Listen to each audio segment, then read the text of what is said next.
Good evening. We will be conducting tonight's meeting in a virtual setting using Zoom pursuant to the provisions of the governor's executive orders. Council members and staff are participating from remote locations.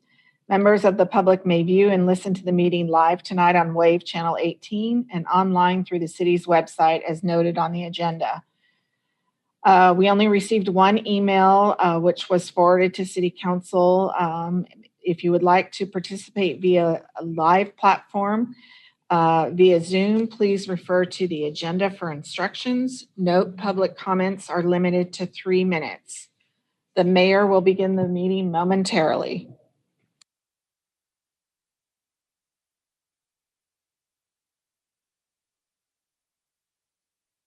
Mayor, you're muted.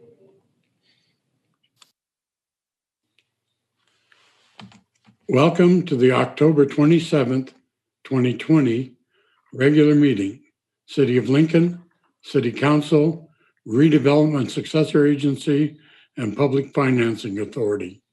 I call this meeting to order. Roll call. City Clerk, may we please have the roll call? Yes, Mayor, thank you. Councilmember Andriotta. Here. Councilmember Gilbert. Here. Councilmember Joyner. Here. Councilmember Silhai. I believe she's on. Are you muted, Alyssa? You're still muted. Here. Wait. No. We still can't hear you. I would recommend maybe logging off and trying to come back on. I'll note her as attending. And Mayor Carlskent. Here. Next item on the agenda is report from closed session. We did not have one, so there's nothing to report. The Pledge of Allegiance. Ray Lefwich, City Engineer, will lead us in the pledge.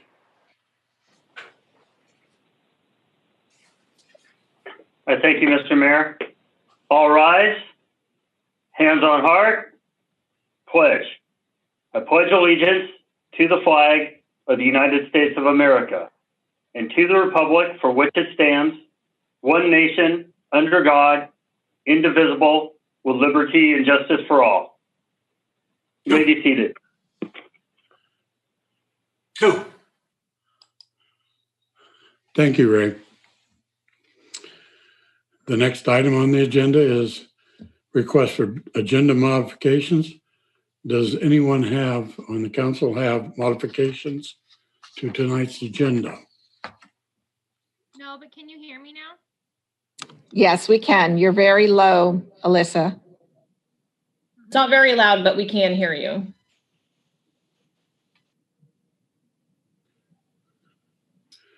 The next item on the agenda is presentations. We have none. Public comment. City Clerk, would you please let me know if there are any public comments? Yes, Mayor. We did have one emailed comment, which was forwarded to all of council members in opposition to Proposition 16. And we do have Byron Chapman with his hand up. Please go ahead. You're muted, Mr. Chapman. There you go. Thank you very much.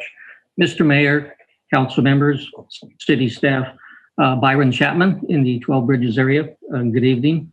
I'd simply like to read something called Time to Reflect. Ask yourself, am I thankful for the sky is blue instead of orange? The air is clean, no ash or smoke. Having the right to vote, unlike many countries. Having a roof over your head when many do not.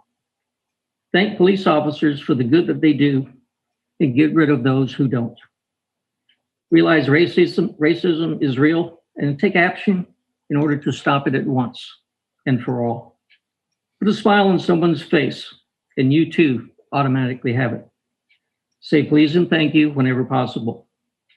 Don't wait for good moments to happen. You make them happen. One nation under God, indivisible, with liberty and justice for all. They are not just words to be repeated out loud. They are the goal of each American every minute of every day. Thank you for your time. Thank you, Mr. Chapman. Thank you. We do have one other hand. Randy Carver, please go ahead. Hello, this is Randy Carver. Yes. So last week somebody brought up again the bulletproof glass thing. My whole thing on it was, what premise are we installing the bulletproof glass on the second and third floor, other than presumed safety and self-preservation, when we should be giving the money to police and funding them to help the whole community instead of just the city, when there is no imminent threat to the city or to public officials. I asked the question and I was denied an answer. I was told that there was once a threat on the first floor, but then it was kind of shied away that was it wasn't really the answer. There was no answer for it. So that was one issue. And then my issue again is with the skate park, and also just having, are you okay, dog? Just having accountability to that, because it was closed without any notice to the public. Nobody knew about it until after the fact. And then now we're at the place where we're trying to figure out what we can do to open it up and get it open to the public, when only one of the ramps is the main one that's damaged, and that's going to cost the money to fix. So I still don't understand why that hasn't opened up yet. And yeah, I mean, I would just like to thank Albert Schreiber, Moore Road, for making a comment towards that effect. And then also I see that we're budgeting for a concrete sidewalk. I forget what the area was, 12 bridges, but we just had issues. Ray Leftwich brought it up that we had trees growing through the sidewalk and we had to now replace them. So that's just another cost instead of using asphalt sidewalks, when that's what we should be doing, instead of budgeting for more cement sidewalks to where we have to replace in the future and be more expensive to replace in the future for tree damage. So I just wanted to bring that up, and that's something that we really need to look at and start looking at when we're budgeting things like this. I yield. Thank you for your time. Thank you for your comments. Mayor, I do not have any other hands raised at this time. I will close public comments. Next item on the agenda is the consent agenda. All matters on the consent agenda are considered routine business and will be enacted by one motion. There will be no separate discussion of these items unless a member of the City Council or a resident requests a specific item be removed from the consent agenda for separate action. Any items removed will be considered after the remainder of the consent agenda. Do any of my colleagues wish to pull any items? I see none. How about from the public? Yes, Mayor, we do have one hand raised. Mr. Chapman, please go ahead. Thank you, Gwen. 8O as in opera. Thank you. Thank you. Any others? No. Mr. Mayor, I would like to. Consent calendar. Pardon me?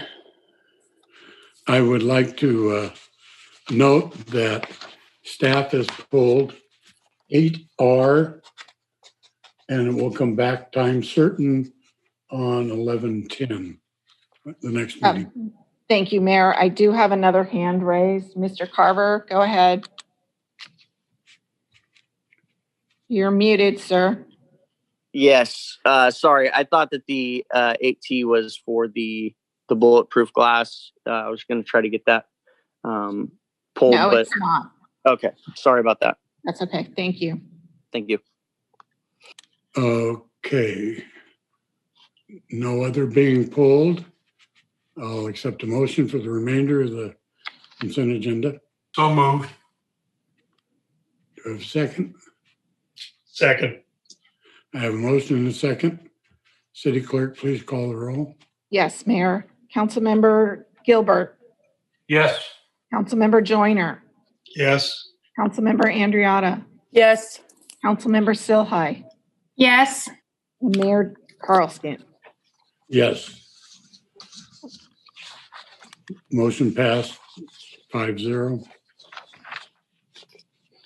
Item 8O was pulled. That item is adopt resolution 2020-193 approving changes to the City of Lincoln salary schedules for police, fire, mid-management, and classified, local 39 employee groups. Orton was the staff member that will report on that. Mayor Carlskent, this is Jennifer Hansen, the city manager. I'm going to go ahead and cover this item. Okay. Per the employees retirement system regulations, it requires for the purpose of determining the amount of compensation earnable, which is the compensation calculation that plays into retirement benefit calculations in the future. The pay rate has to be limited to that amount that was listed in a pay schedule or salary schedule that was duly adopted by the governing agency. And in our particular situation, that would be the city council. There are 3 different reasons why the proposed pay schedules are being proposed to the city council for adoption. First is a cleanup item. CalPERS has determined about 4 or 5 years ago that special pay, specifically uniform allowance, does have to be calculated in the base pay calculations. And so this one action is related to rolling in the $507 uniform allowance that is allowed for each employee of the police and firemen management employee group on an annual basis to be rolled into their salary. So this will be included in the adopted pay scale. Second, the City Council in 2019 approved a new memorandum of understanding between the city and the local 39 classified group, which are the maintenance folks out at the courtyard. And this was reflected in that particular contract the City Council already adopted, that there were 2 separate cost of living increases as well as a market salary increase. And there's 2 separate effective dates, one being July 5th of 2020. And then third, on September 10th, 2019, the City Council also approved an MOU between the city and police and firemen management, also requiring a salary adjustment of 3%. And so in order to be compliant with CalPERS regulations, every time that new salary adjustments go into play, we then have to subsequently adopt a new salary schedule. This cannot be done at the time of the original contract authorization or adoption by City Council, because there's only allowed to be one salary per se per salary schedule. And with that, I can answer any questions. Does any member of the council have questions for the city manager? Seeing none. Mr. Chapman, you pulled it. Do you have any questions? Go ahead, Mr. Chapman. Thank you, Gwen. Mr. Mayor, yes, I do. In looking over the materials, I thoroughly understand the whole purpose of trying to have that that $507 a year, certainly not to be part of their salary, which indeed would throw off the PERS. I was more concerned and had a question specifically about the raise percent. If someone could possibly help me out, because I've done this a couple of times, I looked at the June 25th, 2019, as the city manager had mentioned, and then also the July 5th, 2020. It notes on the second page of the packet up towards the top, it says that there was a 1.5 cost of living increase. And then also it says on July 5th, 2020, there was also a 2.75% adjustment. If I do my math right, that comes out to 4.25% rather than 3%. So in addition to that, when I went to look at the attachments A through E, there's approximately 9 pages, an assortment of those, and none of those had attachment A, attachment B, attachment C. So I had to rifle through those in order to try to figure out what went with what. And so I'm kind of concerned about the percentage, if that's the correct percentage of 3%. If it isn't, then I'm wondering if, in fact, did the police officers, did they actually get the 2 increases of 4.25, or was it only 3%? Again, if that could be explained to me, that would be terrific. And last but not least, I just wanted to make sure that the document as I read it is correct. And if we could have examples that we may, if I were to look at this a year from now and have to go to the files, again, attachment A should specifically state what that is, B, C, and so forth. Thank you. Thank you, Mr. Chapman. It sounds like there might be a little bit of confusion related to the comments. First of all, the uniform allowance isn't being taken out of the salary. It's actually being rolled into the base pay, which is consistent with CalPERS regulations. Secondly, the Local 39 MOU required an adjustment that was 1.5% for a cost of living adjustment, which is a normal adjustment that was given to all bargaining groups during that time of bargaining, and then a 2.75 market salary adjustment, which was intended to address pay parity issues between our staff as well as other staff in the region. It was associated with the salary survey that was completed. And then lastly, the last item that is addressed by this particular staff report and proposal before City Council tonight is related to simply the 3% cost of living increase that was afforded to police and firemen management as part of their MOU. Mayor, if you have any additional questions, I can answer those. I will check with the public. Does the public have any other questions? No, Mayor, I don't see any. Thank you. We'll bring it back to the council. What's the council's wishes? Move adoption. Second. It's been moved and seconded. May I have a roll call, please? Yes, Mayor. Councilmember Gilbert. Yes. Councilmember Joyner. Yes. Councilmember Andriotta. Yes. Councilmember Silhai. Yes. And Mayor Carlskent. Yes. Next item on the agenda is public hearings. We have none. Next is general business. We have some items. 10A, received the COVID-19 report, and that will be the city manager. Thank you, Mayor Carlskent, members of the council. Good evening. My name is Jennifer Hansen. I am the city manager. I don't have a whole lot to report this evening. However, in participating in the Board of Supervisors meeting today, the new Health and Human Services Director, Dr. Oldham, did indicate that although we're still doing fairly well in Placer County, we are unfortunately sliding back towards the red zone. So hopefully our data within the next few days can turn that around. We do need 2 consecutive weeks of data within the red zone criteria in order to go from orange back to red, which would not be very good for the county as a whole and our local business community. It greatly has impacts on our restaurant community, and specifically as it starts to then require them to be serving outside again. The other item that we were discussing, or that he was discussing, was related to some of the new regulations for youth sports. We are hoping to see that guidance get issued this week, which will be a really good thing for our community. As the council is well aware of, youth sports is very important to our residents and to even my own family in particular. So we are excited to see that coming out soon. And with that, I can answer any questions. Mike, you want to talk a little bit about the equity measurement that was discussed last Friday?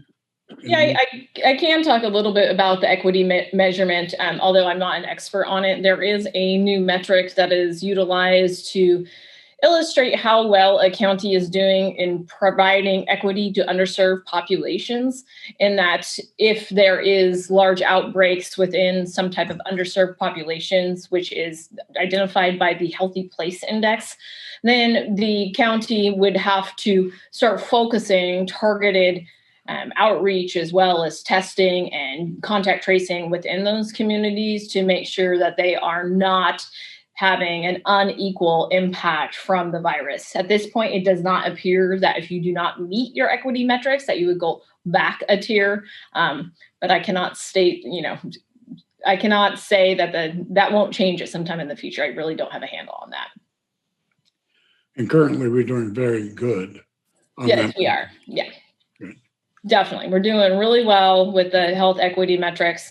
It doesn't seem to be that big of an issue within Placer County. In some other counties, it can be a much larger issue than in Placer County.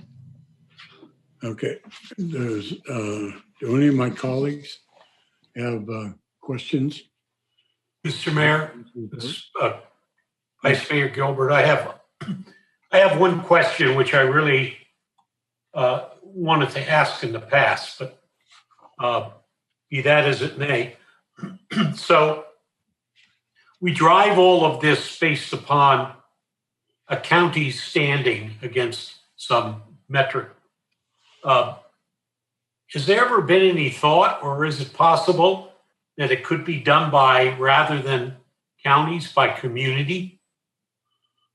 So that if a community, if we were doing a bang-up job in Lincoln, we wouldn't really be getting any positive results from that. Whereas when we're thrown into a county, as we know in this county, it's physically very big, and there may be jurisdictions that, are suffering because of what is going on in other cities, or the county for that matter. It is an excellent point, Vice Mayor Gilbert. Unfortunately, I believe the reason why the regulations are implemented on a county by county level is that the cities typically, with the exception of a couple of cities, some of the larger cities such as the city of San Francisco or the city of LA, do not have their own health officers and therefore don't have the supporting regulations or legal authority to write health orders in order to control or implement any type of regulations. So from that standpoint, I think that unfortunately, the current rules are geared to be implemented on a county level, but I do agree that you can see some issues going on. And as this crisis has continued to move forward, we have seen at any given time, one city or one urban area within the county is kind of causing, their numbers are kind of causing some of the rest of the county to also be impacted by those regulations. Unfortunately, until something changes at the state level, I don't see that authority getting pushed down to the city level, and specifically because we don't have a health officer. Yeah, well, I understand that health is an issue that's seated at the county level throughout the 58 counties of California. But I talked to a colleague in another community, and they are suffering dearly, and they have probably some of the best numbers in the entire state. But because they're in a county that has, much higher incidence, they're suffering dearly. And I'm wondering if maybe if someone's ever brought that up. I realize we use the county for public health. But if a city has done all the right things, encouraging people, to be careful, et cetera, if there was a reward for that city, I think a lot of cities would probably work towards making themselves an exceptional city so that they could take better care of their businesses. And I don't know if maybe we could make an inquiry, whether it's been thought of. Councilmember Gilbert, can you hear me? Hello? So I'm sure that you are aware, but Folsom is one of those cities that's having an issue, and Assemblymember Kiley has been working with the state to try to get them to be able to follow the same tiers as those cities that they're contiguous to, instead of their overall county, as they're not representing at the same scale and number as the county that they're within. So it is something that has been brought up statewide, and I think the only resolution, as Jennifer noted, the only resolution would be a state fix, and cities that are experiencing that would need to work through their senator and their assembly member to work with CDPH and the governor's office to try to get exclusions or to get it changed. It would still go through the county public health officer, but to have some sort of metric where cities that, are performing in a way that's more akin to a city that's contiguous to them that might be in a different county, that they wouldn't be penalized. So it is something that has been brought up. It just has not been resolved. Yeah, I appreciate your comments. I wasn't finished suggesting what I was going to do or what I'd like us to do. And that is, just like we decided to join some other cities recently on an issue that Holly brought up, which I think we did the right thing. Sometimes there's strength in numbers. So, Folsom sitting out there and this other community that I talked about, and there may be some others around the state. But I think we do have statewide organizations that we belong to. And I think we need to find out if what I'm suggesting is an exception, or if a lot of people may feel this way, and therefore we maybe put on a lobbying effort to see if it's possible and legal. That's actually where I was going with this issue. Thank you, Mayor. Jennifer, can I ask a follow-up question to that?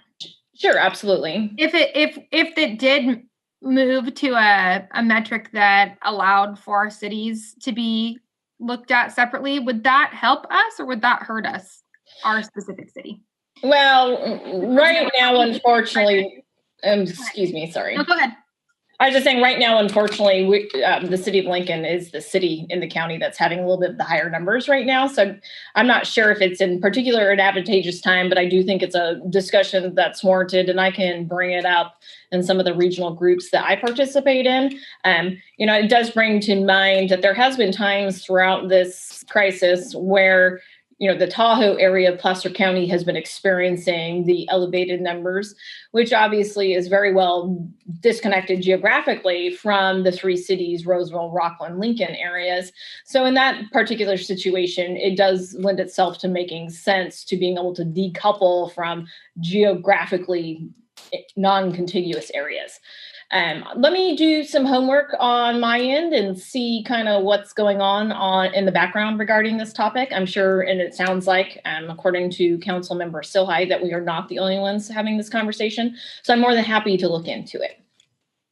Thank you. Jennifer, can I ask a quick follow-up question on what you just said about Lincoln's numbers?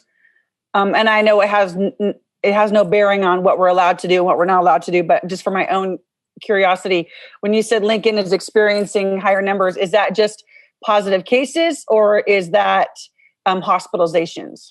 That is a very good topic, and I am very happy you brought that up because I intended to address that during my brief update, and I actually forgot.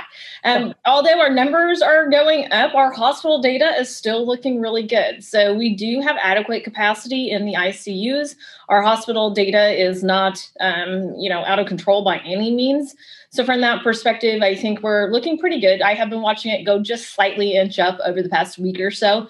It's something to keep an eye on, but I'm definitely not thinking we need to be raising any red flags at this point. Can I follow up on that? Are those numbers that are going up, are those mostly among the student population? Do we have age bracket data on that? There is age bracket data, but I have not analyzed it myself. Anecdotally, it does seem that there is additional cases that, from my understanding, as most of the increase in cases right now, it's not associated with community transfer between students at schools or anything. It really is having to do with gatherings outside of schools, kind of those smaller gatherings, people having barbecues, going camping together, going away parties, those types of things. And so that has been what has been driving some of the quarantining that's been going on within the school district. So unfortunately, with the school district, if there's one positive case in the classroom, then the entire classroom's quarantined for 14 days. So you can have, 12 or 13 positives overall in the district, but you could result in 250 students being quarantined. So, there's still a little bit of a struggle, and I think everybody's trying to wrap their arms around it. I do not see that there's this large community transfer going on right now that I am aware of, but I'm more than happy to also reach out to the county health officer and ask him. Great, thank you. Thank you. Any more questions? Okay, we'll go on to the next item. Adopt resolution, or 10B. Adopt resolution 2020-199, approving annexation number 1, Cressley Grove, into the City of Lincoln Community Facilities District, number 2018-2, which is public services. Ms. Childers from Development will present that. Actually, with your permission, Mayor Carlskins, I will be presenting this item. Steve Prosser, the Community Development Director. Certainly. This item before you tonight is the annexation number 1 for the Cressley Grove project into the City of Lincoln Community Facilities District 2018-2, which is the Public Services Community Facility District. As council is aware, in October of 2018, the city formed the Public Services Community Facilities District utilizing the Independence Project via Ordinance 980B. It authorizes the levy of a special tax to mitigate the financial impact on the city's fire and police protection services budget. The request before you tonight is to annex the Cressley Grove project as the first annexation into the CFD that was formed in order to mitigate any of potential impact on public services associated with the 83 residential single-family lot project. The project applicant has submitted a unanimous approval vote for annexation into CFD 2018-2, and staff is recommending that the City Council adopt a resolution approving the annexation into the City of Lincoln Community Facilities District 2018-2 Public Services. For Council's information, this project will also be brought forward at the next regularly scheduled City Council meeting for annexation into 2018-1, which is the maintenance CFD. And I am available to answer any questions. Do any of my colleagues have any questions for Mr. Prosser? Seeing none, thank you, Steve. What is your pleasure? Public. We should open it up for public comment, Mayor. Comment, right. When would you open it for public comment, please? Yes, Mayor. I do not see any hands raised at this time. Mr. Mayor. Okay, we'll close public comment. Mr. Gilbert, Vice Mayor Gilbert. Mr.'s okay. I will move adoption of 2020-199. Do you have a second? Second. I have a motion and a second. Yes, Mayor. Thank you. Councilmember Gilbert, Yes. Councilmember Silhai, Yes. Councilmember Andriotta, Yes. Councilmember Joyner, Yes. and Mayor Carlskins. Yes. We go on to item 10C, which is a Pioneer Board presentation. Mr. Gilbert, would you introduce the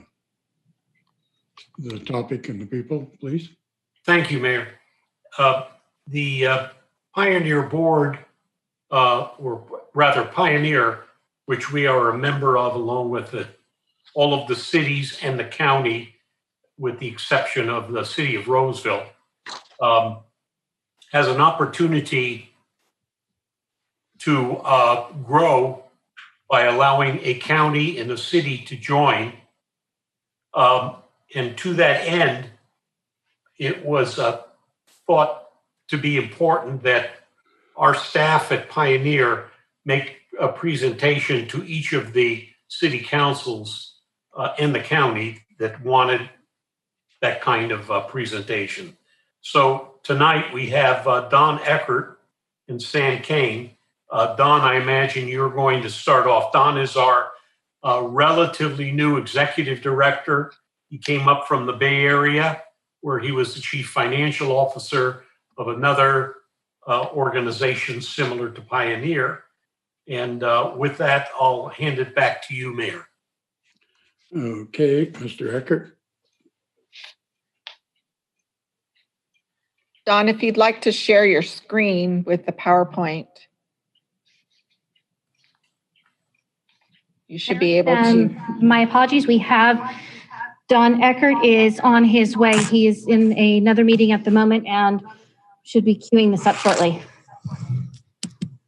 Do you have a PowerPoint that you are going to show? No, I need to get them in here and they're not listening to me. Yes, ma'am, we do. Give us just a second. Okay. Okay, and if it's a difficulty, I can also provide the presentation if you would like. That would be fantastic. I'm going to grab one. It'll be probably Sam Kane substituting for Mr. Eckert for just a moment. Okay, so I can start with the item while we're waiting. So it's my understanding that as council or vice council member Gilbert, Vice Mayor Gilbert indicated, is that Pioneer has been working diligently on evaluation of a request for additional people to enter into the Pioneer JPA, which is the Joint Power Authority.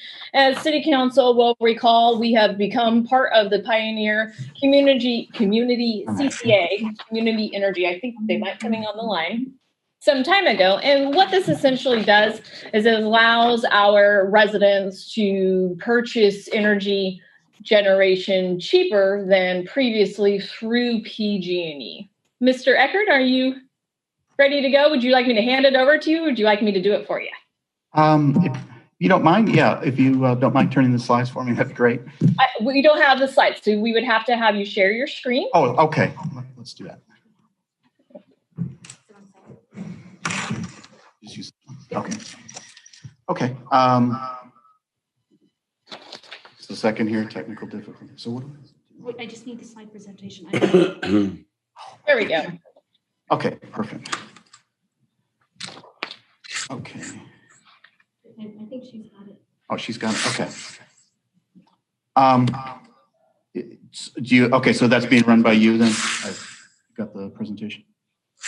Correct. Yeah, our clerk can run it for you. Okay, thank you so much. Okay. Sorry for the technical It's difficulties. okay. Okay, good evening again, and thank you so much for having us on your agenda this evening to discuss a very important topic for Pioneer Community Energy. And talking about possible expansion. So with that, I want to spend just a few slides covering who we are, what we do, and where we do it, and then we'll get into the issue of expansion. So who we are, we're a community choice aggregator. We started serving folks in February 2018. And just to reemphasize, we're a not-for-profit local government agency. We pay our bills through our user fees. We do not depend on the general fund or tax or any sort of tax income. And next slide, please. Where do we serve? So everything in the map on blue would be PG&E territory, and everywhere there would be eligible for service from Pioneer. We do not, through the legislature that formed community choice aggregators, we do not compete with other publicly owned utilities, so not in Roseville territory or SMUDS. And then Liberty Energy is an investor-owned utility, But all the focus from the CPUC side has been in implementing CCAs is really with the three main IOUs in California, which is, of course, PG&E, SoCal Edison, as well as SDG&E. And Liberty Energy has been off the table. I think it's something that we need to consider sometime at a future date, but right now that's off the table. And as we talk about expansion with El Dorado County, Liberty Energy does have a slice of that territory as well. And again, that's not the territory that will be considered in expansion. Next slide, please. What we do. So we provide your generation for 93,000 customers throughout our territory, the rate classes, residential, commercial, et cetera. We provide local control for you. You own us. We serve the folks. We are owned by the folks that we serve. So you have local control over your rates, your power supply mix, and your energy future. We also serve as an advocate for our customers to the CPUC, California Public Utilities Commission, as well as the legislature in Sacramento. And just to give you an example of that in action, about a year ago or so, folks in Rockland brought up a complaint where mobile home park residents were not able to receive the benefits of lower bills from Pioneer just based on issues with the master meter and the folks that actually owned the account. And this issue got brought up to Pioneer. Our own Alexia Vitalik worked with our trade organization, CalCCA, and eventually worked its way through the legislature. And just a month ago, the Governor Newsom signed a bill to protect mobile home park residents throughout California. And that issue started in Pioneer's very own Pioneer's territory. So that's just an example of local control in action. And next slide, please. So the last slide on the introduction would be savings and what has the benefits of Pioneer have been for you folks as well as the other folks in our territory. So you look at Lincoln, we go back to February 2018 when we first launched, and we ran the numbers through June 2020. And you can see, and I stopped at June just because I don't have the final meter data from California ISO, but you can see that you folks took a chance in forming Pioneer Community Energy, and it's been a very nice payoff. So over that last 2 years and 3 months, we saved a little over $4 million. That's $4 million that didn't go to San Francisco to PG&E, that stayed with the citizens of Lincoln, and enjoyed those savings, and we want to continue doing so. If I look at the territory in total, it's about $28.5 million that we saved. So a very nice return on your investment in forming Pioneer. So next slide, please. We'll talk specifically then about the expansion opportunity, which is the main issue tonight for us. Pioneer was introduced. I actually started this position in mid-July, and about a month later, I had an introduction with the county administrator for El Dorado County, as well as the city manager for Placerville. And it started as just an introduction, meet and greet. It quickly evolved into, yeah, we have the same views on energy and CCAs, and very quickly from there moved into, I think we should be able to do some business together, and let's look into that. Very quickly from that meeting, we met with our expansion committee, which are 2 members from Pioneer's board, including Director Gilbert. And we talked about this opportunity. We received authorization then to move forward and hire a consultant to begin impact assessment study. And an impact assessment study is essentially a financial pro forma with various assumptions to give us data to say, yes, we should go forward with expansion, or no, we shouldn't. We brought those consultants on board early September. Pacific Energy Advisors actually is the group, and they've done these type of studies before with other CCAs. They also do power procurement work with Pioneer as well. We then met with our board in September to talk about expansion, and staff received the go-ahead to at least start preparing an amendment to the Joint Powers Agreement. And then El Dorado and Placerville did their end with a memorandum of understanding, and that brings us then to tonight, where we're meeting with all our member agencies over the last couple of weeks to apprise you of this. This again is a discussion item. And you might ask, well, why are we talking about this now when I don't have the results of the impact assessment study? It really has to do with a very tight time schedule. If I don't have the final filing done with the CPUC by the end of this year, then I need to wait till 2023 to be able to bring El Dorado and Placerville online. So I have to have everything filed with them by the end of this year. And then there's a 1-year wait that we're required by the CPUC to be able to then bring new load on. And so if I get everything filed by the end of this year, I can bring them on in 2022. Otherwise, it's another year after that. And I can't then wait for the impact assessment study to be done and then meet with all of you and then go into amending the JPA. It'll take us then into 2021, and I'll miss that opportunity. So that's why tonight is a discussion item only. And then we would bring this back to you if the results of that assessment study are favorable. Next slide, please. So I really want to spend the next 4 or 5 slides to make it clear on what all parties are getting out of this. If this is not a win for El Dorado Placerville, a win for Pioneer, and ultimately a win for the citizens of Lincoln, then it doesn't make sense to move forward with this. So we want to just spend a few slides so that everyone understands what you're getting out of this. So looking left to right, we'll start off with what's El Dorado County and City of Placerville getting out of this. Well, their end game is they want what you already have. They want control over their energy future. They want stable and competitive rates. But what are they getting out of this specifically by joining Pioneer? Well, one is they avoid startup capital. So when all of you took a chance to start Pioneer Community Energy, you did so, but you did so by investing money, resources, and time in developing the JPA and communicating and marketing this idea to your citizens. And ultimately, there was startup capital involved in that. When we first launch, the power supply bills come in faster than when the revenues come in, and you have to have that working capital in place to be able to pay your power supply bills until the revenue starts showing up. And that was significant, and all of you took a chance in starting up Pioneer, and you took on that risk. El Dorado and Placerville getting to avoid that. There's time. Okay, we're talking about bringing them online in 2022. If they were to do this on their own, it's probably 24, 2025.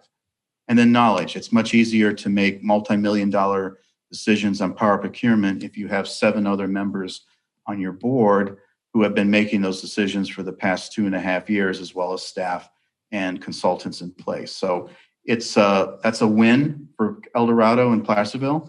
Next slide, please. Let's talk about the win for Pioneer. So it brings us to our first criteria for expansion, and that would mean, does this financially make sense for us? If this is not adding to our margin, why go forward with this? So that's really one of the first of 2 very important criteria when considering expansion. The second one I'll cover a few slides later. But if this is adding to our bottom line, then we want to keep the rates stable and we want to keep them competitive. The slide you saw earlier talks about the savings for Lincoln, and we want to continue to grow that, especially in 2020 with all the volatility in all our lives. We want to keep the rates stable for as long as possible. And if this expansion should support that goal. We want to have the margin and the balance sheet in place to invest in local power procurement type projects, whether it's biomass, storage, whatever type of projects that are out there that support our mission. At the same time, they're creating jobs in the community that we serve. It doesn't seem fair, but those with the most meters do get a better seat at the table when it comes to energy issues on the legislative side with Sacramento, or on the regulatory side with in San Francisco with the CPUC.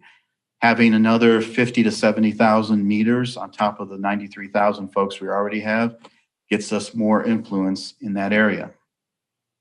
And then power supply options. I've seen it with other CCAs where they're looking at joint procurement, and that they feel that by combining forces, we should be able to attract larger projects, better suppliers, better pricing. Well, the same goes with expansion. If we have a larger load to serve, we should be able then to attract more financially secure suppliers, better projects, better pricing. Next slide, please. So we've talked about what's good for El Dorado and Placerville. We've talked about what's good for Pioneer. And since you own Pioneer, that should be good for you. But I also want to talk about some specifics of what's good for Lincoln and why to go forward with this. First of all, let's talk about the risk to rates. Our core value is going to be stable and competitive rates. But I'm facing a lot of risk, and they're not all on this slide, but these are some of the major issues. I don't need to preach to any of you about the economy right now. I know what my load loss is right now. What I don't know is what the new economy is going to look like and what that impact is going to be to our bottom line and to our rates. Power supply, another major risk. In the heat wave that happened back in August and another one around Labor Day weekend, we saw power supply prices in the $1,000 per megawatt hour range when normally it's $30 to $40. So that's just a risk on okay, we had to react to weather. There's also a risk to power supply in that we also have to keep the grid reliable with procurement of resource adequacy or capacity on the grid. And that's getting more scarce and more expensive every year. PCIA, power charge and different adjustment. I could spend all night on this topic. It's very contentious. It's an exit fee imposed by PG&E for departing load. It's extremely volatile. It's right now out of balance. It's a balancing account that's severely out of balance. And it's been a fight between us and PG&E. When I say us, all CCAs and PG&E every year, and it's a direct impact to our rate competitiveness. And then direct access is not a near-term issue, but maybe by 2025, if the state raises the cap on large industrial customers being able to procure from sources other than PG&E or Pioneer, you could see your impact to our top 20 customers. Again, large industrial customers that go, those revenues have to be made up somehow. That's an impact to our rate stability. My best defense against all these risks is having proper reserves in place. If I have the proper reserves in place, any one of these risks that go out of whack, we have the reserves in place to keep the rates stable, certainly in the short term. And that's really an important access we get with El Dorado and Placerville. When you think of, well, okay, it seems like they're coming into this and they're getting a good deal, but this is what they're giving us is also a very good deal. They're giving us our customers, they're giving us their customers, and they're giving us their meters. And that's, I talked about 50 to 70,000 meters. We'll figure out the final number in the impact assessment study next week. But that's 50 to 70,000 extra meters to spread this risk across, and with the bottom line of keeping our rates stable. Next slide, please. And just to talk a little bit about reserves, I'm not at my target. My target is 120 days of cash on hand, meaning that if the revenue faucet got shut off, I need to have expenses in place to at least cover 120 days of expenses. Or I need to have cash on hand to cover those 120 days of expenses. And that's an industry standard. It's also a standard that some feedback we received from the rating agencies. It's the right place to be on your reserves to take these types of power supply or PCIA or other types of shocks to our expenses and be able to maintain our rates. And again, I'm not there. Even in FY22, I'm actually looking at a dip in reserves based on increased power supply costs. That's what I hope I get out of this expansion then is being able to not only achieve my rates targets, but in FY22, I don't want to have a conversation on rates. I want to keep the rates conversation on the back burner for as long as possible. And I think this expansion will help us do that. Next slide, please. So we talked a lot about rates and rate stability and rates competitiveness. But at the end of the day, it's like taking a flight, and if the flight lands on time and it lands safely, that's very, very important. But it's not a true value because you expected that. And I think all of you should expect Pioneer to have stable and competitive rates. So what are true value plays that you may not expect? If we're a financially stronger utility, some value plays I can think of off the top of my head would be economic development rates. I think this is a situation where if we're a strong utility financially, it gives us that ability to then incentivize businesses. And how cool would that be if Pioneer was part of that conversation where we attracted a business into Lincoln or a business into the area, hiring folks from Lincoln, and Pioneer was part of that. That's a real value play. Biomass projects, the last couple of months with the fires, it's got to happen. This is extremely important for this area, cleaning up the forest. At the same time, we're creating local jobs. It's a base load type of energy source, super important to be able to invest in that. Here's the problem I have. If I can buy power from California ISO at $30 to $40 a megawatt hour, a biomass typically is going to be in the range of $100 to $140 a megawatt hour. We got to have it, but we also got to be able to afford it. I think expansion will put us in a better place to invest in those type of projects. Pay down our debt ahead of schedule. So when we launched, we did draw on a line of credit with the county. We have approximately $10.5 million in debt. When you saw that reserve slide a few slides back, it already include about $3.5 million payback each year, and we would have that debt paid off in 2023. I think it would be a high value play for our ratepayers and the county to be able to pay that back sooner. We would expect expansion to help us in that conversation as well. And then PSPS mitigation. I don't need to talk to any of you about how important this is. That's an event that's going on in our territory this week. We talked to us a few weeks back about providing generation to our substations in an event of a PSPS. I think it would very much impact us positively in this area of mitigation. Problem is, I asked for the price, and they're either developing the price or they're afraid to tell me because it's going to kill negotiations. So it's something that we have to do, but it's not cheap. It's going to cost us. Okay, so next slide, please. So I've covered what I hope is a message to all of you that it's a win for Pioneer, it's a win for Lincoln, and it's a win for Placerville, El Dorado if these numbers all come in how I hope they will through the impact assessment study, that this expansion makes sense for everyone. Let's talk about governance. Currently, Pioneer's board has 7 members, of which Director Gilbert is on our board. And we have 1 member from each of our cities and towns, and then 2 from Placer County. If the expansion were to move forward, we would have a board of 9. So El Dorado County, as well as the city of Placerville, would each have 1 member each. And the third bullet point there, this is what I call the second criteria in consideration of expansion, is that it's critical to expand with folks that share the same values and vision of Pioneer that you do. I could go after areas that are probably very financially lucrative for Pioneer, but they may have interests where they want 100% carbon-free energy. They're going to blow the rates through the roof. And all I've done now is introduce conflict to the board. So we want to strategically expand, not financially, but with folks that share the same values and vision that you do.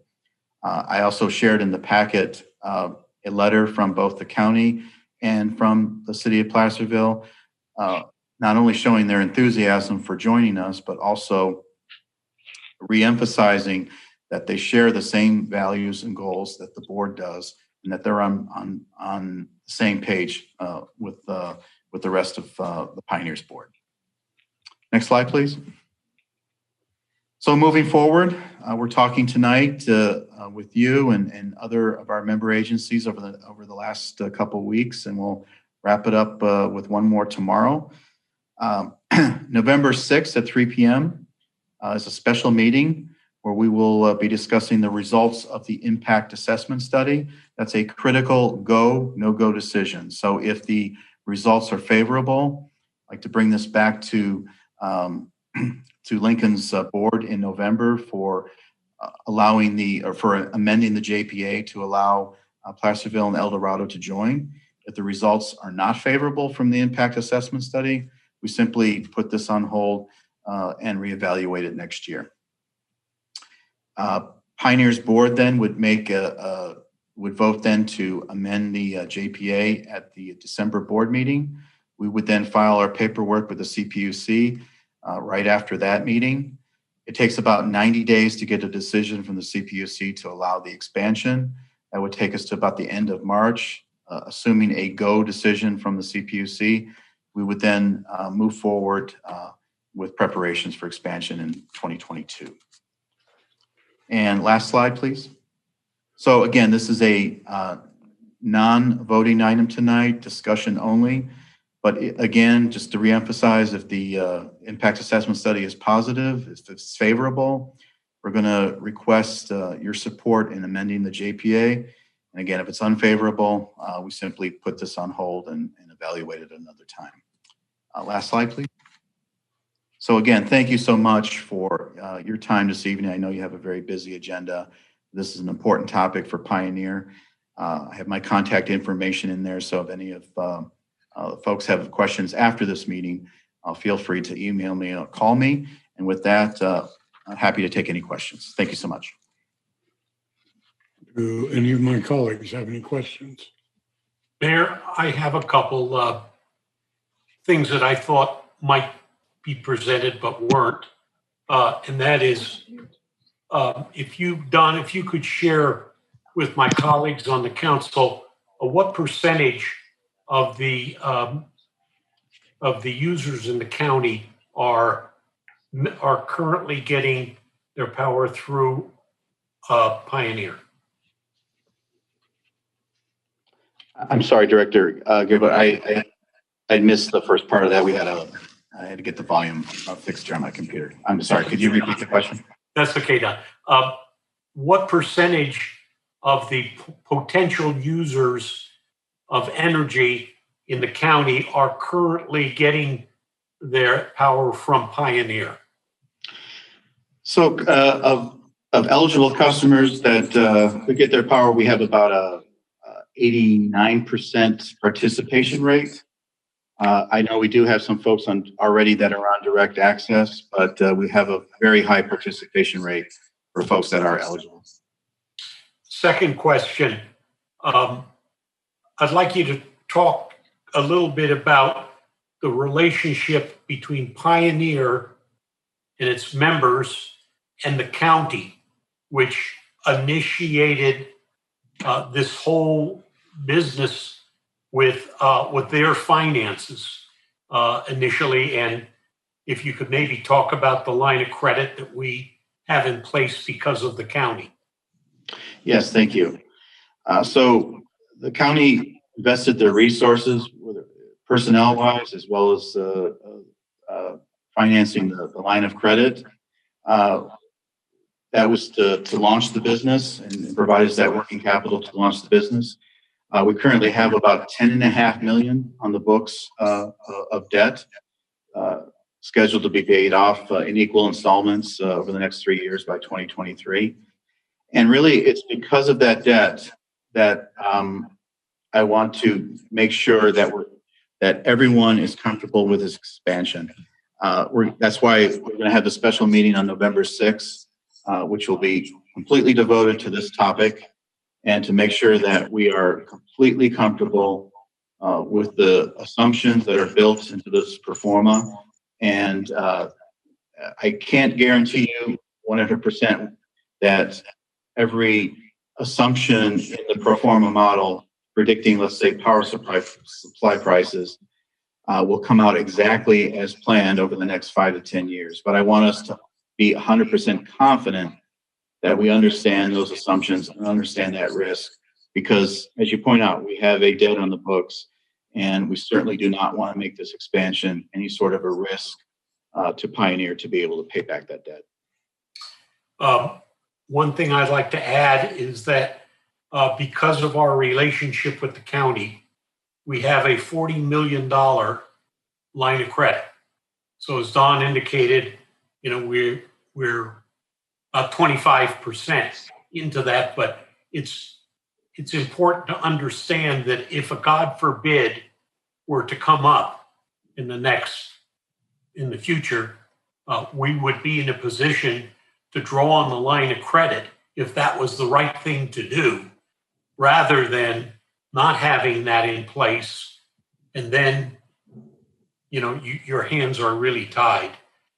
One other thing I would like to underscore, which I think is very important, we did not go out looking for these people. They came to us and approached our staff. And they did that after they looked around the state, and they wanted to pick an organization that had the same philosophical ideas of what a CCA should do. And they found that we represented a conservative perspective that they thought was the right way to go, as opposed to there's some CCAs, God love them, they just want to save the earth, and so they don't worry about if their rates are higher than PG&E in some cases or close to it. They just want to do all kinds of very costly green things. And although that's important, certainly right now, what's important is for us to become financially independent. And as Don indicated, if 3 years from now, nothing changes and Pioneer is debt-free, it will then be on its own 2 feet, as to having established the credit worthiness in the marketplace, which is certainly important. And that's not to indicate there's any problem with our relationship with the county. It's excellent. There are 2 members that sit on our board, have been very supportive. The entire Board of Supervisors and county staff has been supportive. But it would be good if Lincoln and the rest of the entities that are in Pioneer could totally own their own destiny in the future. That's all I have. Thank you very much. Anyone else have any questions? I do have a few, if I may, Mr. Mayor. Certainly. Hey, Don, this is Paul Joyner. I actually am I've served half a meeting on your board when Mr. Gilbert had to bail out of a meeting. So I'm a little bit familiar with Pioneer, and forgive me if my questions are a little disjointed. I tried to scribble them down as we went. The immediate thing that comes to mind for me in this, and I'm sure you've probably gotten this from all the other entities involved, if not, you will. You've got a $25 million reserve. The county's made a significant loan to assist with startup costs for Pioneer.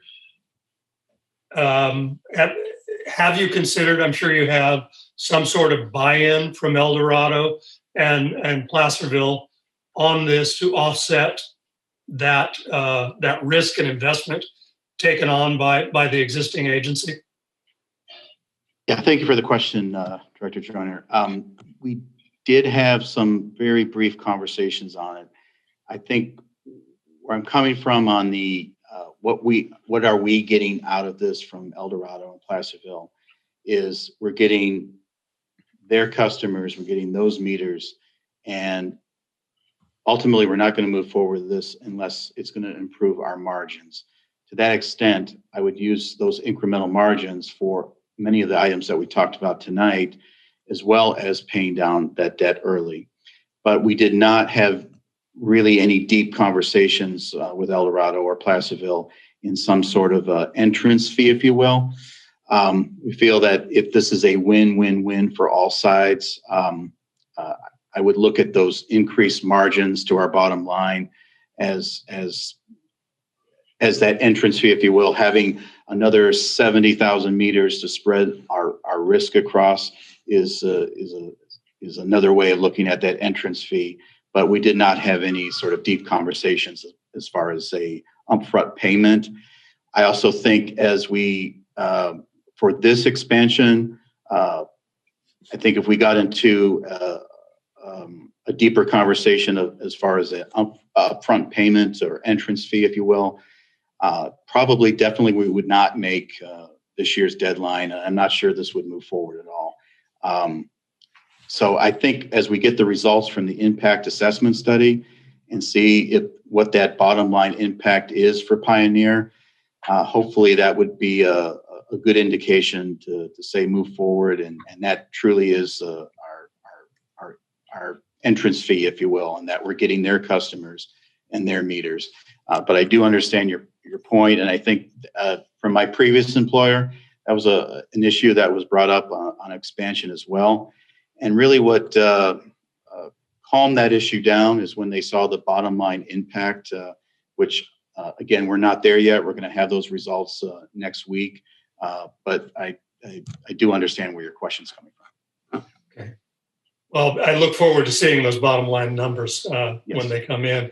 So I think it was a slip of the tongue, but when you first started, said that Pioneer provides our energy generation. To my knowledge, unless something has changed, Pioneer does not actually generate energy. You purchase it on the open market and pass it on, correct? That is correct. We do purchase on the market. We use the wires and poles from PG&E, but we are the generation portion of your bill. Correct. As the breakout, understood, got it. So would El Dorado, you spoke of biomass. I know that there was at one time a biomass plant up their way that had been shut down. Do they potentially bring any generation assets to the table for us? I think, as you pointed out, there's a few potentials. They also have water agencies similar to Placer County's water agency that we could have some potential business with and add to our portfolio. And so off the top of my head, those are just a couple of examples where there could be some assets to add to our portfolio. And I'll jot that question down as we get deeper into this to get a more thorough answer for you. But those are just a couple examples. Okay. So their water agencies have generation capacity? Yes, okay. Possibly. You had suggested that this expansion would assist us in PSPS mitigation. I don't quite understand how that works, given the fact that we are reliant on PG&E's power lines to deliver that energy. So how would having additional partners assist us in that? I'll give you an example. So we talked to a power supplier a few weeks ago, and they were able to pitch a few ideas to us. One was the possibility of powering up our substations so that in the event of a PSPS, we have independent power source to our substations that would mitigate the need to shut off power to residents. Why I think the expansion helps us in those types of conversations is we're not at a reserves target. We need the cash to be able to invest in those types of projects. And so does the expansion of El Dorado directly impact a PSPS event? No, that would not be true, but it gives us the cash to be able to then invest in those projects that would hopefully mitigate these types of events. So, so there's not a direct link of expansion means PSPS mitigation, But there is an indirect link in that if it's helping our bottom line, it gives us that ability to invest in those types of projects that will provide PSPS mitigation. So maybe I don't understand the technology. If you powering up the substations would still be reliant upon PG&E transmitting that energy, correct? That is correct. But in fact, I'm going to introduce Sam Khan, our Chief Operating Officer, regarding the PSPS mitigation with substation. What was that? This is Director Gordon. I'm just trying to understand how that PSPS is actually helping us, because right now I don't have my head wrapped around it.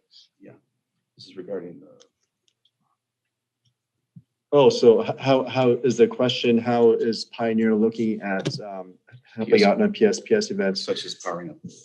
Oh, okay, yeah, okay, yeah. Thanks for that. So a couple things. First of all, we're looking into things from two different angles, right? From one angle, it's on the regulatory and legislative side.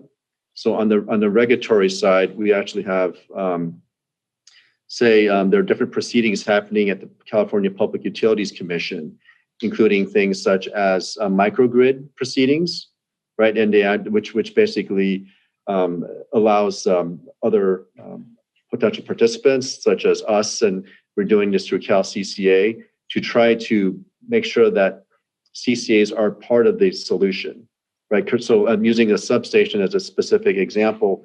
Currently, PG&E can just go up there and just pretty much plug in any diesel generator they want to any substation to do what they need for PSPS events, or whether they want to do sectionalizing. So they have their own master plan on how to do that.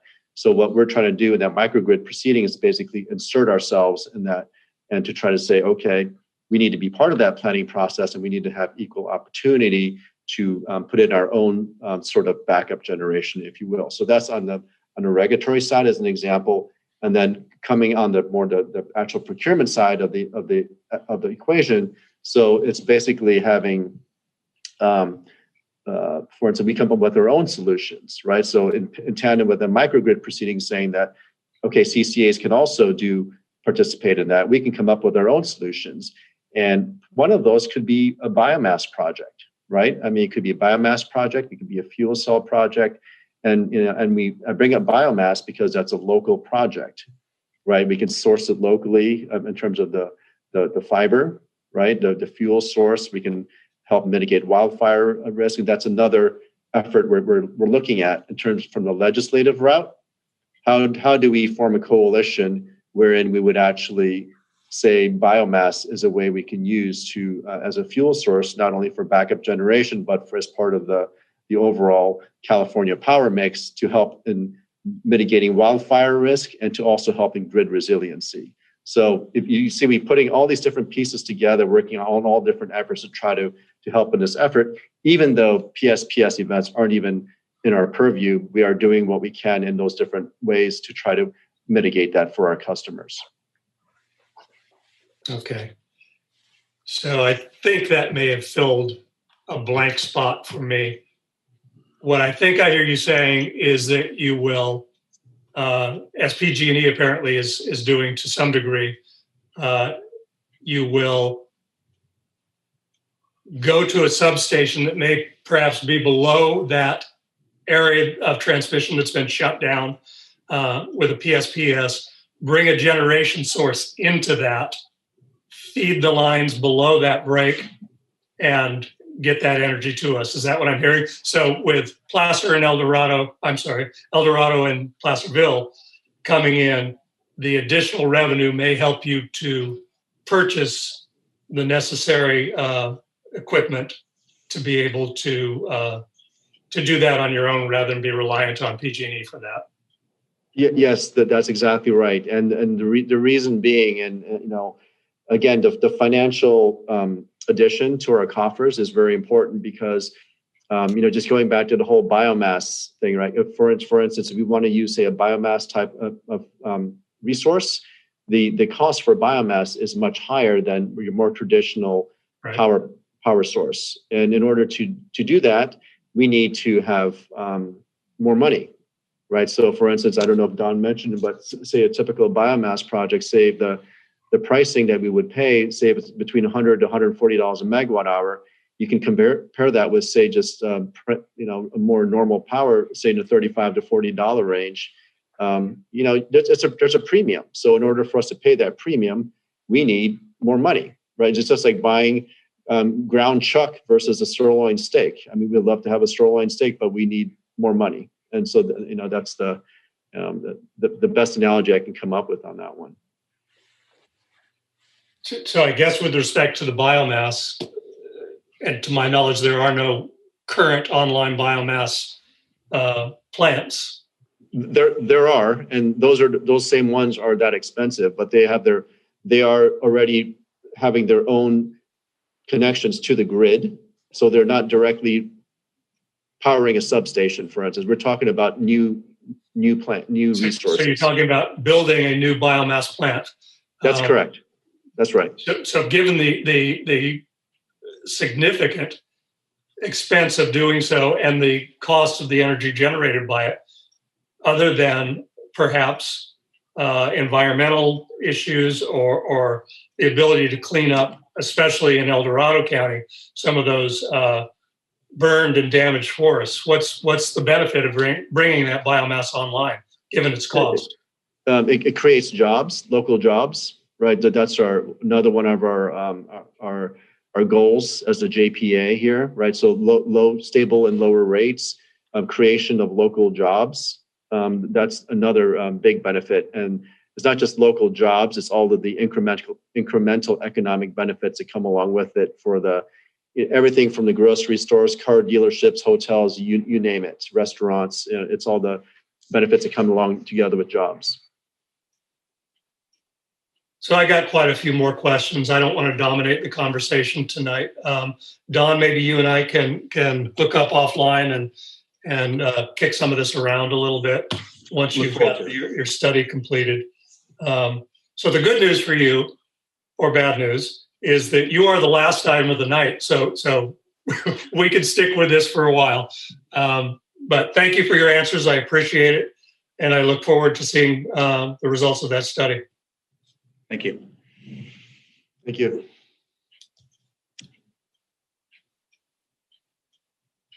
Any other questions? If not, I have one. It centers around one of the advantages for people joining the CCA is the startup costs.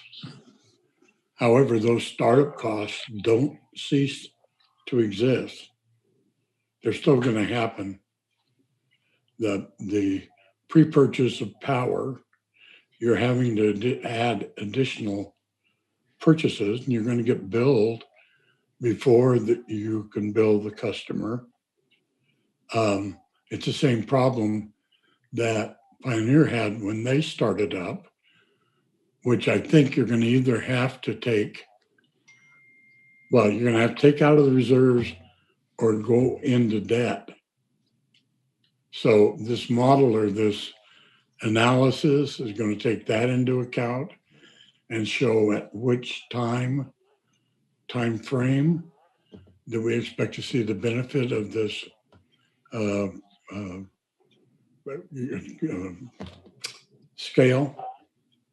increase in scale of customers? Yes. So the study would take that time lag between the revenues and the power supply cost into account, and what that impact would be to reserves.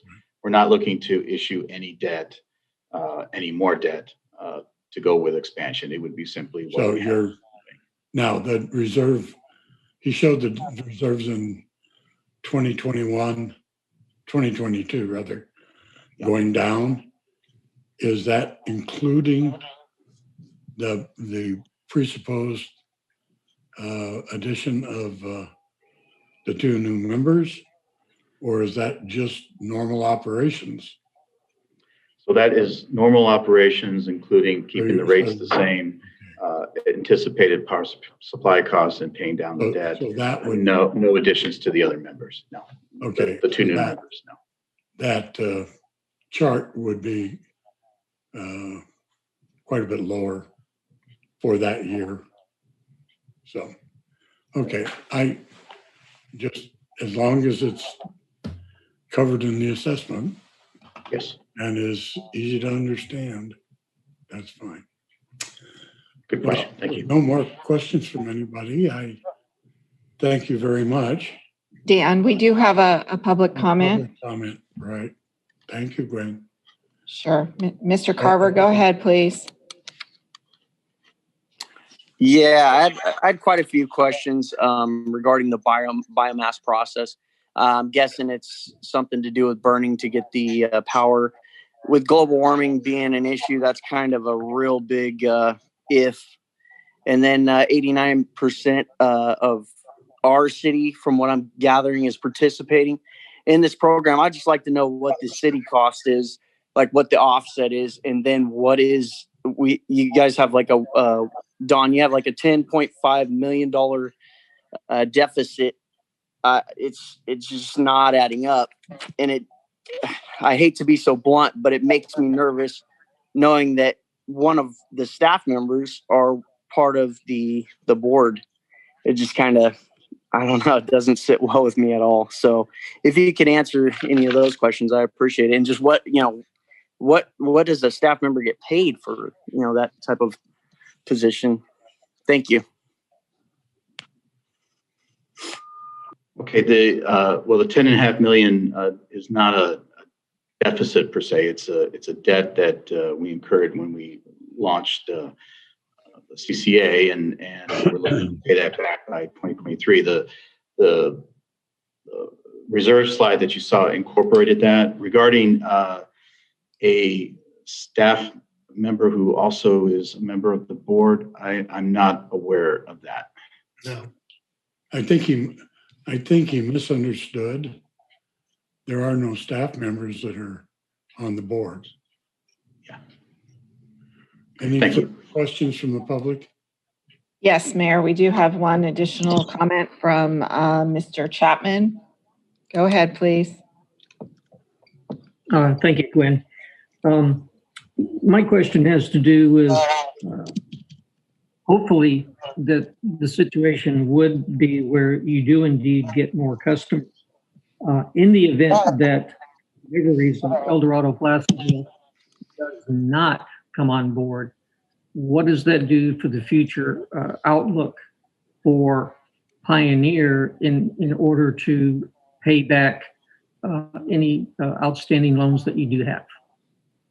So with or without the expansion, we plan to pay back the debt to the county by 2023. It must happen. It's factored into our current rates. And whether we move forward with expansion or not, that will have no impact to our ability to pay back the debt as well as continue operations. Mr. Mayor. It's public comment still, Peter. Do you have an answer? I want to add to the comment. Okay. Whenever you think it's right. Were you answering Mr. Chapman's comment or? Yes. Okay, I guess go ahead. Yeah, we had lengthy discussions. This was actually before Don came on board. We had lengthy discussions about debt, and the board made the decision, and I'm going to limit what I say because it was very complex. What rates do you charge, and therefore how much money goes for paying bills, how much can go towards debt. We made the decision as a board to set a policy that we were going to run our business so that in 3 years, we pay off all of our debt. And I don't think the board would entertain any kind of business arrangement with anybody else where that was lengthened or became larger. Anything that will lower how fast we pay off our debt will be looked at very positively but in the total, it'll have the plan will have to make sense. I think that's important to get that out there so people understand the debt was there, as almost any business, new business, incurs debt. But we have a very firm plan to take care of that debt. Thank you, Mr. Gilbert. Any other public comments, Gwen? No, Mayor, oh, I'm sorry. Mr. Carver, you've already used 2 minutes, so I'll give you about 50 more seconds. Go ahead. Okay, sorry. I was just trying to figure it out. So 2018 was when Lincoln, I guess, started the company or partnered with it. That was kind of confusing to me.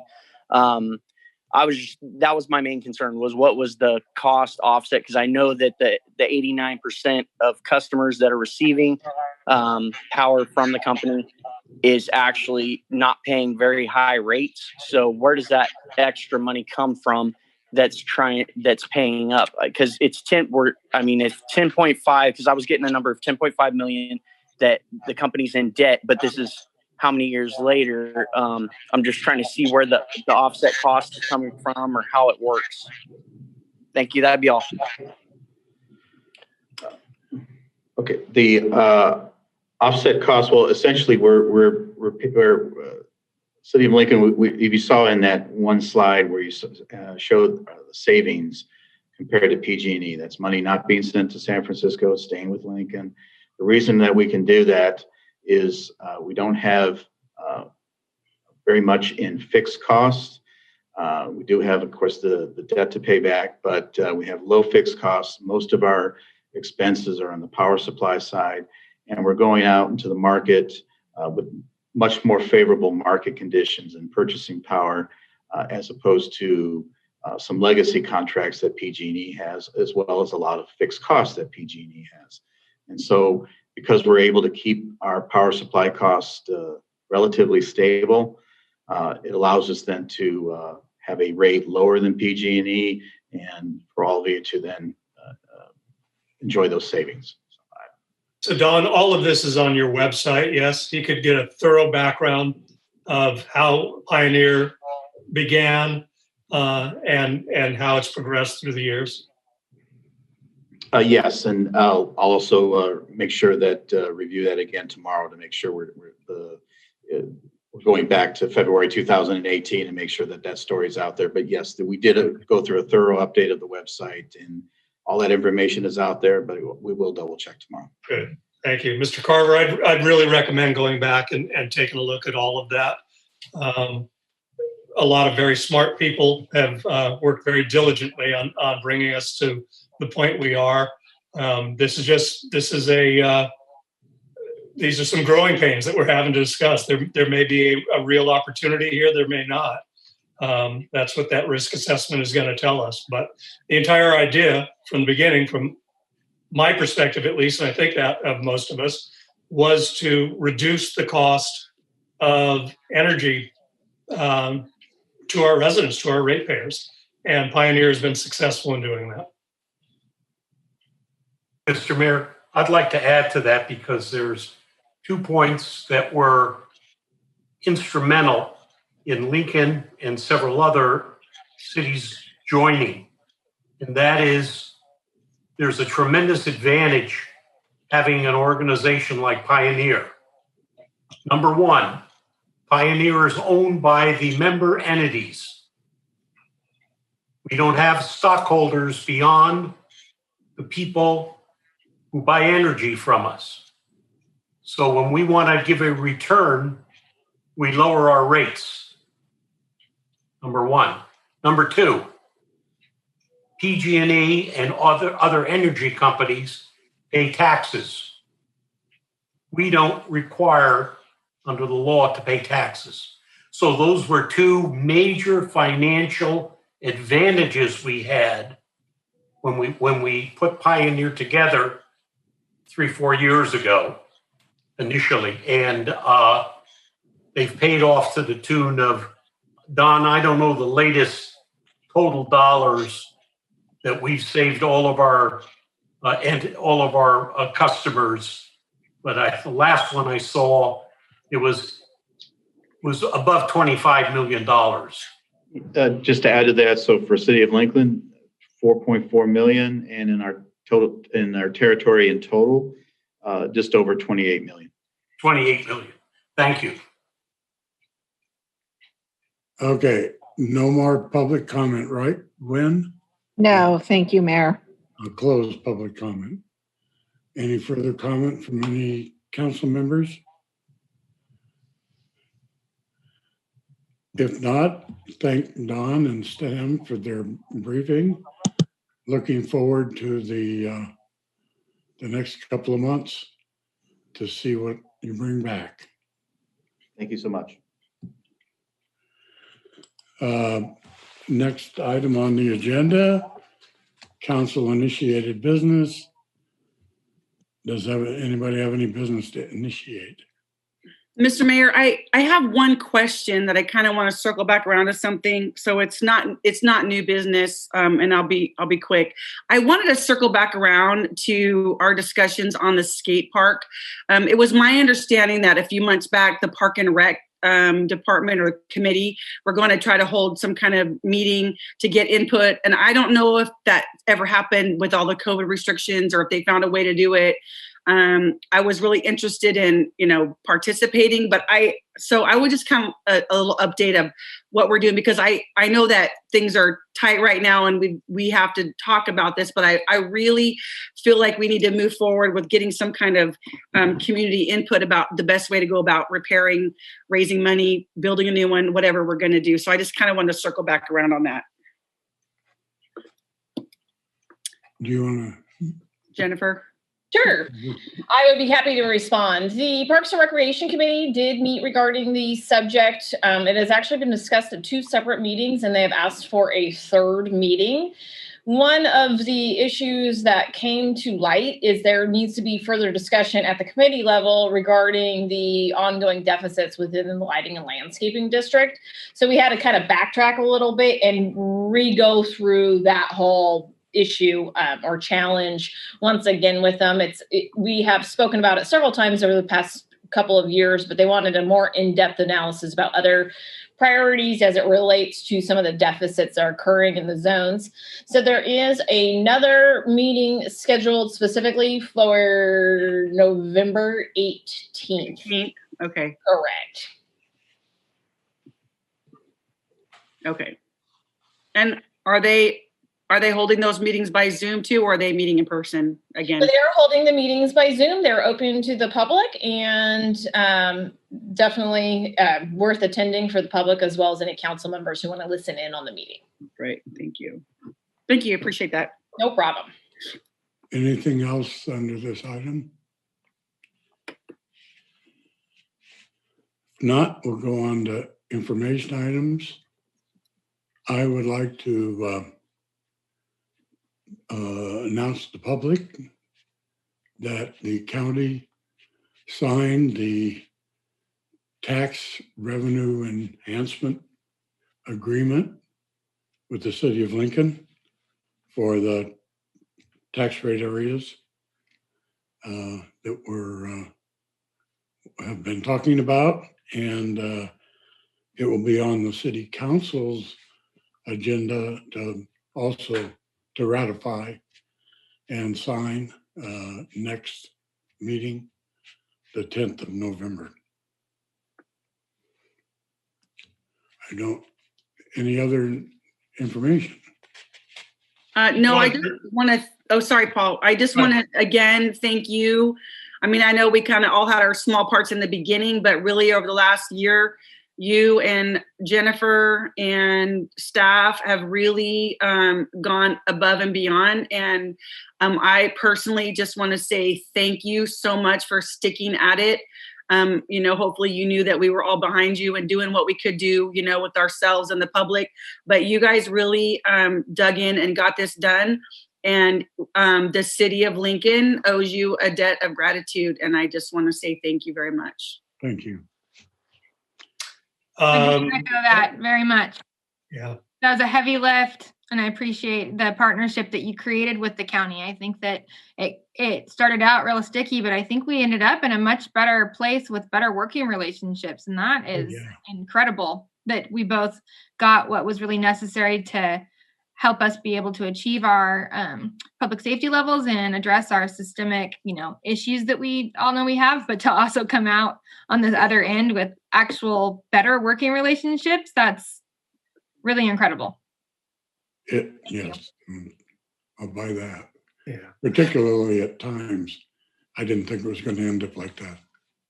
So has it actually been signed? I mean, we know they voted, but did they actually sign it yet? Hey, don't I recorded them myself. Right. Don't jinx it. That doesn't mean the ink is on the paper. Don't jinx it. Better call Bonnie Gore and see if she signed it. That's right. So Mayor, I want to endorse what my colleagues have said. I think that the willingness to be creative and fluid and flexible in finding a solution to this problem was unlike anything I've seen, quite frankly. You started off in a very different place from where you ended up. But I think that it is to the benefit of Lincoln, without a doubt. And I think the county saw the need to participate in finding those solutions to mitigate Lincoln's revenue shortfalls with respect to public safety as well. And I agree, we've come away with some enhanced and strengthened relationships moving forward, and I hope we can hold on to those. So just as my colleagues did, I want to recognize your efforts, the efforts of the city manager and staff in all of this. There were a number of times, well, as you well know, I actually placed a little wager with you on whether this would come to pass or not. And the good news is I appear to have lost that wager. So again, thank you for your efforts. Much appreciated. And I think it's really important that we recognize what a unexpected and to many people in the region that I've talked to with political wherewithal, impossible task you've pulled off. So again, well done. I think we ought to recognize that more publicly than just here at the end of a meeting. So that next meeting, when we've got it on the agenda, we should really discuss just how important all of this is and what a big effort it was on the part of everyone involved, including members of the Board of Supervisors and county staff, as well as our own.